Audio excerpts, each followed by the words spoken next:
नमस्कार, आजची रेसिपी आहे सोयाबीन पुलाव। सोयाबीन पुलाव बनवण्यासाठी इथे कुकरमध्ये तेल घ्यायचं आहे। यामध्ये अख्खे गरम मसाले टाकायचे आहेत।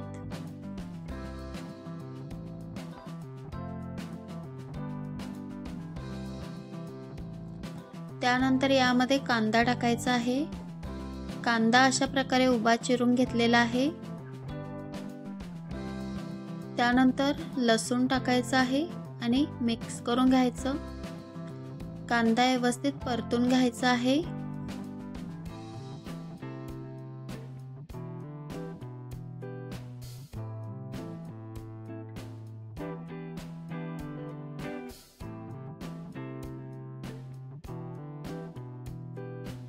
कांदा परतून झाल्यानंतर यामध्ये सोयाबीन टाकायचं आहे आणि मिक्स करून घ्यायचं।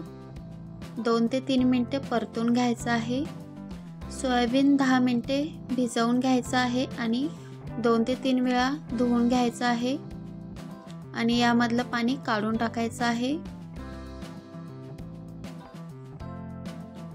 व्यवस्थित परतून घ्यायचं आहे। 3 ते 4 मिनिटे झालेले आहेत परतून। यामध्ये आता हिरवी मिरची टाकायची आहे, मटर टाकायचं आणि टोमॅटो टाकायचा आहे। मिक्स करून घ्यायचं। हलकासा परतून घ्यायचं आहे 1 मिनिटभर।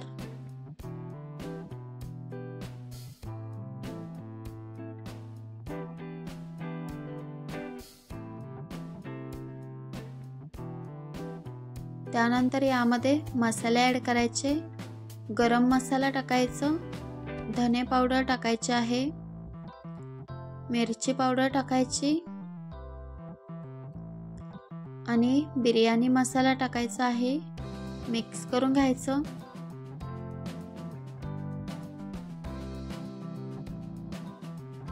आणि हळदी पावडर टाकायची आहे। मिक्स करून घ्यायचं। सर्व मसाला व्यवस्थित मिक्स करून घ्यायचा आहे। त्यानंतर यामध्ये 4 ते 5 चमचे दही टाकायचं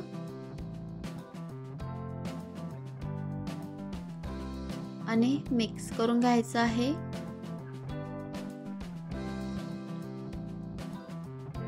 व्यवस्थित मिक्स करून झालेला आहे। त्यानंतर यामध्ये तांदूळ ॲड करायचे। तांदूळ धुवून घ्यायचे आहेत।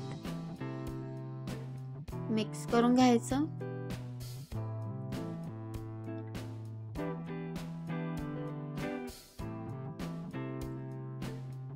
मिक्स करून झालेला आहे। यामध्ये आता पाणी ॲड करायचं आहे।